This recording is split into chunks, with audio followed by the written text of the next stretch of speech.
civilization that would endure for more than 1,000 years after his death.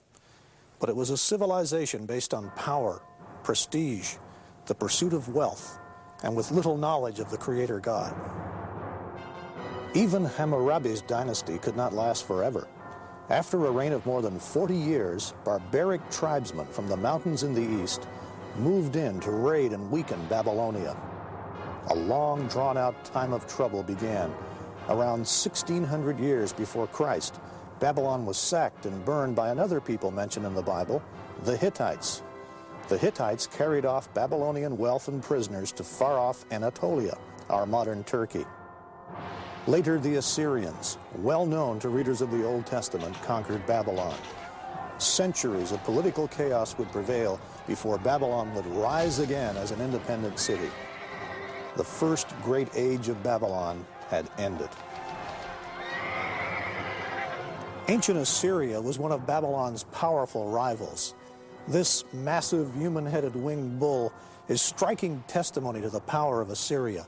The Assyrian Empire was a huge military machine, widely regarded as one of the most brutal and oppressive kingdoms in history. In 689 BC, Assyria's hammer blows inflicted the worst humiliation yet upon Babylon. In an attempt to throttle a Babylonian resurgence, the Assyrian hordes under King Sennacherib pillaged and burnt Babylon. They threw its rubble into the Euphrates. The Assyrians flooded the city. Its very foundations were destroyed. Sennacherib boasted, "I made its destruction more complete than that by a flood, that in days to come the site of the city and its temples and gods might not be remembered. I completely blotted it out with floods of water and made it like a meadow." Sennacherib left Babylon thinking he had dealt the death blow. He was painfully mistaken. Babylon does not go down easily. She would rise again to claim her revenge. And that's precisely what happened. The site of Babylon was eventually occupied and rebuilt by the Chaldeans. It was the Chaldeans who finally humbled proud Assyria. It was in the year 612 BC when the Chaldeans stormed the walls of Nineveh, Assyria's capital city. Nineveh fell. It was utterly destroyed. Today, the ruins of Nineveh attest to the near-total destruction of that ancient city. So complete was Nineveh's disappearance that it wasn't rediscovered until just 150 years ago. Assyria's power was broken, but under the Chaldeans, Babylon was back with a vengeance. And here is a major clue to biblical history and prophecy. Babylon, this great city, this great symbolic nemesis of God, emerges repeatedly from the abyss of destruction. She reappears again and again on the stage of history, powerfully influencing the course of civilization. The Assyrian collapse left a vacuum which both Egypt and Babylon sought to fill. 1,000 years after the golden age of Hammurabi, Babylon at last had a chance to regain the prominence and prestige that had once been hers.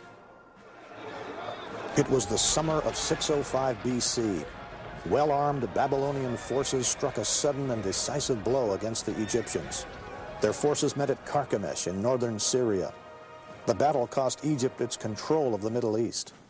Now, almost a millennium after Hammurabi, Babylon once again held undisputed power in the ancient Near East. Yes, Babylon was back. But could a resurgent, rebuilt Babylon avert the fate that had already overtaken Nimrod's city and Hammurabi's empire? Time would tell. Babylon, past, present, and future.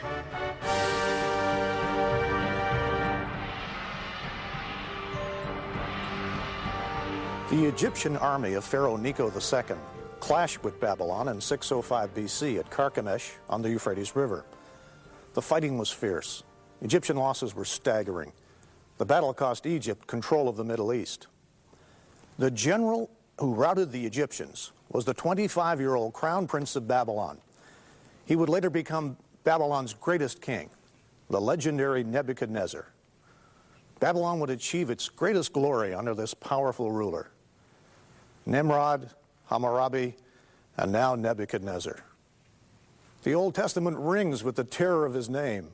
Under his rulership, Babylon became the most powerful metropolis of its time, envied, feared by friend and foe alike.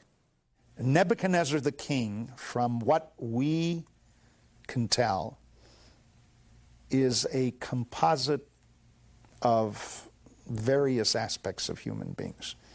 He's powerful and ruthless when he needs to be. He also, though, is a human being that has his doubts, his questions. He can't answer all the questions, so he tries to pull around him those that at least can answer some of those questions.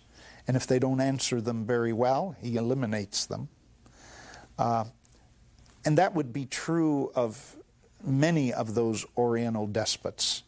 And Nebuchadnezzar's like that. He's also a builder. You know, he wants his name carried on, so he builds Babylon, but he also builds outside of Babylon. Again, he rebuilds temples. He does all these kinds of things in an effort to please the gods, because he's not always sure what the gods are going to do. Even though he might rule human beings, he can't rule everything. And so you see this composite in one individual. Now, we can't delve into his mind. We can only see what he attempted to do and create and try to figure out what motivates this character. It was Nebuchadnezzar who conquered Jerusalem in 605 BC. During his reign, the kingdom of Judah was reduced to a vassal state. 5 years later, against the advice of the prophet Jeremiah, the Jews rebelled against Babylon. Nebuchadnezzar retaliated 2 years after that by laying siege to Jerusalem, the holy city of the Jews. Jerusalem fell in 597 BC. At that time, Nebuchadnezzar took the Judean monarch, young King Jehoiachin, back to Babylon. He then set up a puppet king, Zedekiah, on the throne of Judah. All of this is mentioned by the biblical writers, and interestingly enough, some of these very details are confirmed by inscriptions found in the ruins of Babylon itself. This clay tablet from the British Museum, called the Nebuchadnezzar Chronicle, was translated in 1956. It records the Babylonian defeat of the Egyptians at Carchemish in 605. It tells us about Nebuchadnezzar coming to power. It mentions the capture of Jerusalem and the appointment of Zedekiah as puppet king in Judah. This is striking confirmation of some of the most famous events in biblical history. But a decade later, Judah was to rebel for the last time. Jerusalem's puppet king, Zedekiah, plotted with the Egyptians. Nebuchadnezzar responded with a final devastating attack. For 18 months, the city was besieged. Finally, in the summer of 587 BC, Nebuchadnezzar captured and this time destroyed Jerusalem and its temple. He plundered its treasures and carried off most of Judah's remaining population to Babylon.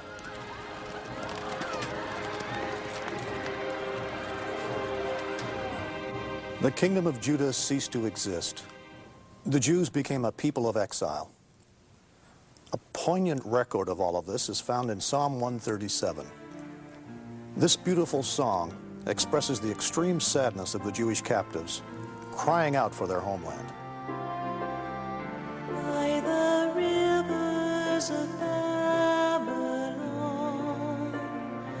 we sat down and wept when we remembered Zion.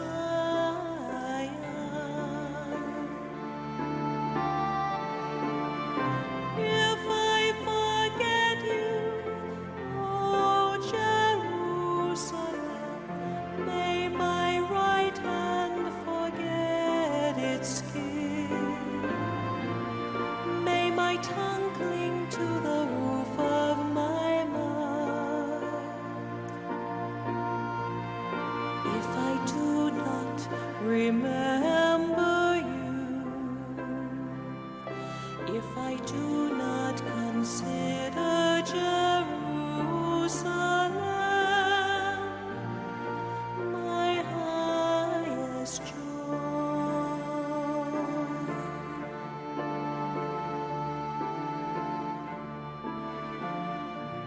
Babylon was at the height of her glory when the Jewish exiles came streaming in.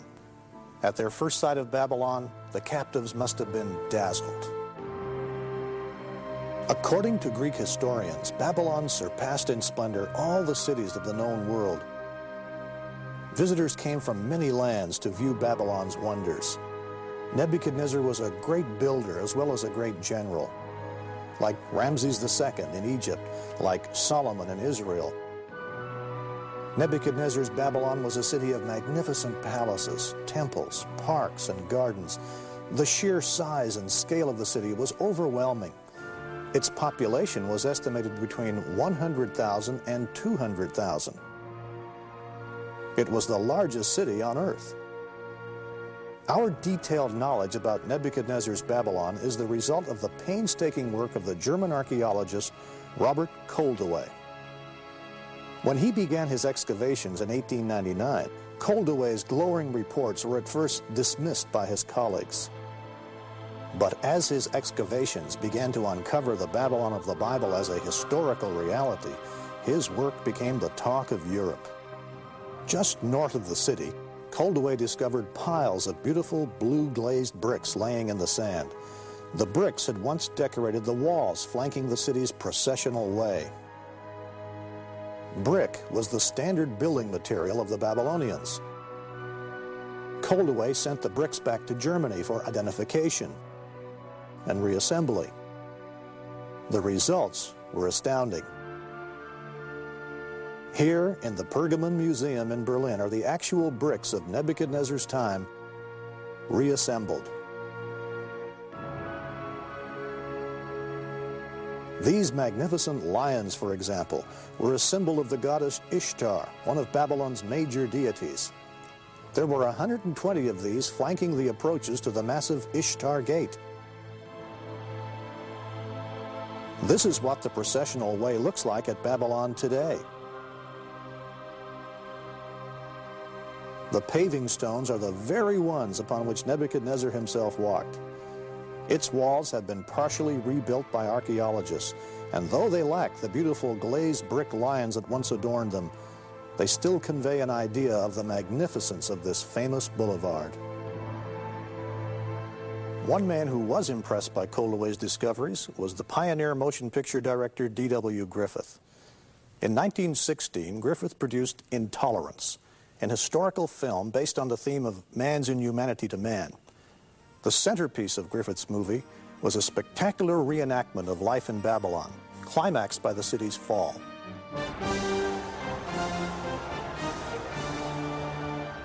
In the film, Griffith magically brought to the silver screen the magnificence and grandeur of Nebuchadnezzar's Babylon, a city that had been buried for some 25 centuries. When we use the phrase pagan splendor, it could have been coined for ancient Babylon. Griffith showed a Babylon of great architectural wonders. A Babylon teeming with life and vitality, its streets crowded with merchants, fortune tellers, strolling musicians, moneylenders, soldiers, prostitutes, government officials, bankers, and slaves. Griffith offered the public its first glimpse of the power and magnificence of Babylon in its heyday, and Babylon's incredible greed and sensuality. Nebuchadnezzar's Babylon would dwarf even many of our modern cities in size and splendor. Let's try to grasp its immense scale. Babylon was roughly square in shape. Divided in half by the Euphrates River, the city was built with precision. Its broad, straight streets crossed one another at right angles, like most cities today. Babylon was enclosed by a double defensive wall circled by a moat. It was the most solidly protected city in the ancient world. According to one ancient source, Babylon's walls were over 300 feet high and 85 feet thick. There was enough space on top to enable a 4-horse chariot to turn completely around. The Babylonians felt that their walls were impossible to scale or breach. Defensive towers were positioned at regular intervals.